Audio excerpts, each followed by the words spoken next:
অনেক দিন আগের কথা। এক গ্রামে বাস করত এক বুড়ি। লোকে তাকে ডাকত কুটনি বুড়ি। বুড়ির কোনো জমি জমা নেই, গরু ছাগল নেই, এমনকি নিজের সংসারও নেই। কিন্তু বুড়ির এক গোপন অভ্যাস ছিল, লোকের বাগান থেকে চুরি করে বাইন মানে পান লতা লাগানো। সে বলতো, আরে হে, বাইন তো চাষের মা, লতা তো ভাগ্যের ছাতা, যে বাইন লাগাবে সেই সুখে খাবে। কথাটা বললেও আসল সত্য হল, বুড়ি কেবল নিজের খাওয়ার জন্যই সব করত। গ্রামের এক প্রান্তে ছিল হরির বাগান। হরি ছিলেন সোজা সাপকা মানুষ, মাটির মতো সহজ।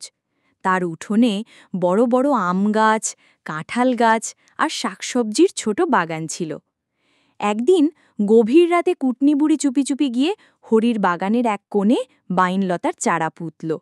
মনে মনে বলল, হে হে হে, দিনের বেলায় বলবো এ আমার লাগানো বাইন, তার ফল খাওয়ার অধিকারও আমারই। বুড়ি হাসতে হাসতে খুঁড়িয়ে পায়ে বাড়ি ফিরল। কয়েকদিন পর দেখা গেল হরির উঠোনে আসলেই বাইনলতা গজিয়েছে, লতায় টুকটুক করে পানপাতা ফুটছে। হরি অবাক হয়ে বলল, আরে, আমি তো কোনো বাইন লাগাইনি, তবে এলো কোথা থেকে? কুটনি বুড়ি সাথে সাথে এসে বলল, ওই যে ওই হরি রে, আমি তো লাগাইছিলাম, তোর বাগানে ঠাঁই দিলাম, আমারই পাতার হক। গ্রামের মানুষ হাসতে লাগল। কেউ বলল, বুড়ি, তুমি কি রাতে চুপি চুপি লোকের বাগানে গিয়ে চারা লাগাও নাকি? বুড়ি দাঁত বের করে বলল, হে হে হে, লাগাইলে লাগাইছি, তোরা কি করবি? দিন যায়, বাইনলতা বড় হতে থাকে।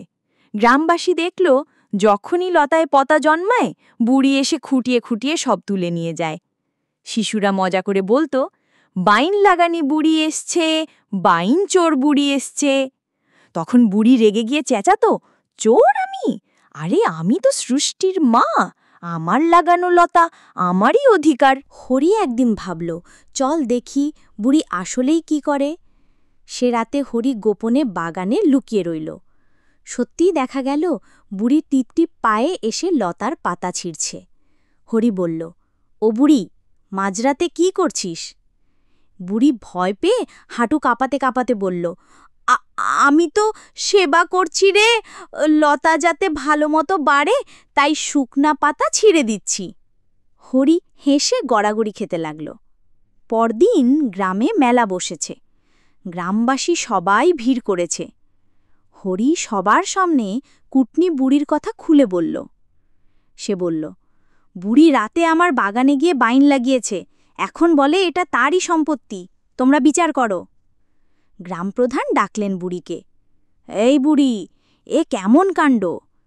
বুড়ি দাঁত বের করে বলল, লাগাইলে আমার, তোর বাগান হোক বা কারো, যেখানে আমি চারা দেব সেখানেই আমার অধিকার। গ্রামবাসী হেসে উঠল।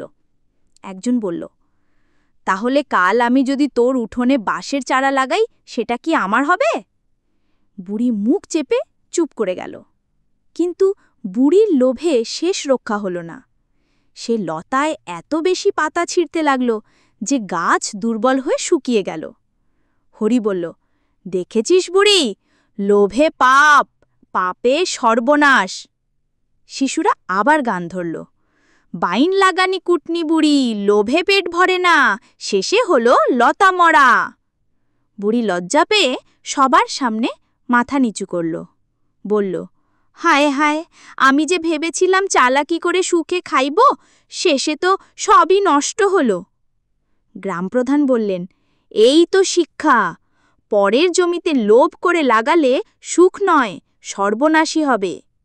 তারপর থেকে কুটনি বুড়ি আর কখনো লোকের বাগানে গিয়ে চারা লাগায়নি। গ্রামবাসীও তাকে নিয়ে হাসাহাসি বন্ধ করল। গল্পের শিক্ষা, লোভ করলে লাভ হয় না। যা নিজের নয় তা জোর করে দখল করতে গেলে শেষমেশ ক্ষতিই হয়। অন্যের পরিশ্রমকে সম্মান করতে জানতে হবে।